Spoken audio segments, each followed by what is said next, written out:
না, অবশ্যই এটা যদি কেউ ব্যক্তিগতভাবে করে থাকেন, ডেফিনেটলি আমরা এন্ডোর্স করি না, করবো না।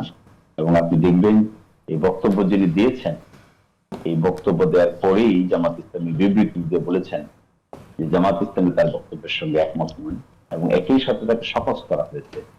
এই শপথের জবাব এসেছে কিনা আমি তা বলতে পারবো না এখন, ঢাকায় গেলে হয়তো জানতে পারবো। আর এর বাইরেও এই ধরনের কথাবার্তা কিংবা এই ধরনের কর্মকাণ্ড যেই করবেন, জামাত ইসলামী দলগতভাবে এটিকে এন্ডোর্স করবে না, কখনোই এন্ডোর্স করবে না। তো নির্দিষ্টভাবে যখনই যেটাই আমাদের কাছে আসছে, প্রতিটার জন্যই আলাদা করে একটি বোর্ড গঠন করা হয়েছে, এবং সেই বোর্ডের পক্ষ থেকে সংশ্লিষ্ট ব্যক্তিকে তলব করা হচ্ছে, তাদেরকে এই ব্যাপারে সতর্কবার্তা করা হচ্ছে। কখনোই নয়, আমরা এটা কোনোদিনই চাই না যে ভোট রিগিং এর কোন এলিগেশন এর সঙ্গে আমরা যুক্ত থাকব। এই ধরনের নির্বাচন পরিচালনা করা জামাত ইসলামের নীতি এবং পদ্ধতির সঙ্গে সম্পূর্ণভাবে বিপরীত হবে।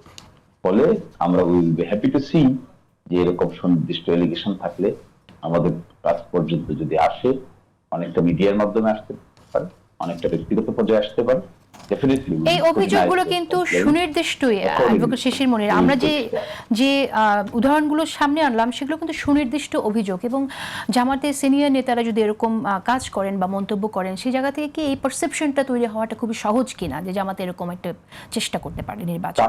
কাজ করলে তো পারসেপশন হবে, আর কাজ করলে যদি কাজ থেকে বিরত রাখার জন্য আমরা প্রপার স্টেপ নেই, প্রপার পদক্ষেপ নেই, সংশ্লিষ্ট ব্যক্তি বিশেষকে সামনে রেখে আমরা আমাদের অর্গানাইজেশনাল ডিসিপ্লিন এর মধ্যে যে সমস্ত মেকানিজম আছে সেগুলোকে অ্যাপ্লাই করি, আমার ধারণা এরকম কাজ করতে কেউ চাইবে না, কাজ করাটাকে সমীচীন মনে করা হবে। এই জন্য জামাত ইসলামীর পক্ষ থেকে এগুলোকে কখনোই এন্ডোর্স করা হবে না।